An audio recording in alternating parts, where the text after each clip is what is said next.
ஒரு அழகான காட்டில் டிங்கு என்ற சுறுசுறுப்பான அணிலும் பாப்பு என்ற சோம்பேறி கரடியும் நண்பர்களாக வாழ்ந்து வந்தனர். கோடை காலம் ஆரம்பமாகியதும் டிங்கு தினமும் ஓடி ஓடி பழங்கள், விதைகள் எல்லாம் சேகரித்து தனது சிறிய குடிலில் வைத்துக் கொண்டது. அதை பார்த்த பாப்பு கரடி சிரித்துக்கொண்டு, "ஏன் இவ்வளவு வேலை செய்கிறாய் டிங்கு?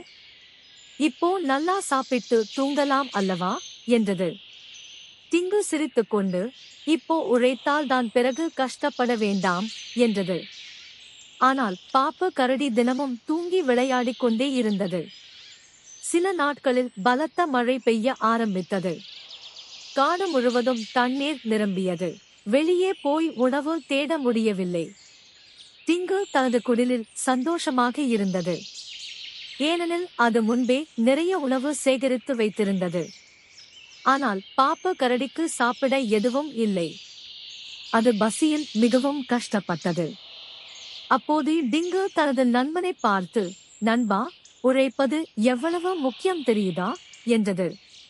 பாப்பு வெட்கப்பட்டு, "ஆமாம் டிங்கு. இனிமேல் நானும் சோம்பேறியாக இருக்க மாட்டேன்" என்றது. அதன் பிறகு இருவரும் சேர்ந்து உழைத்து மகிழ்ச்சியாக வாழ்ந்தனர். இன்று உழைத்தால் நாளை நிம்மதி, சோம்பேறித்தனம் தரும் கஷ்டம் நிச்சயம். முயற்சியுடன் முன்னேறுவோம், மகிழ்ச்சியாக வாழ்ந்திடுவோம். எங்க சேனலை சப்ஸ்கிரைப் பண்ணுங்க. எங்களுக்கு உங்களை ரொம்ப பிடிக்கும். உங்களுக்கும் எங்களை பிடிக்கும்னா லைக் பண்ணுங்க.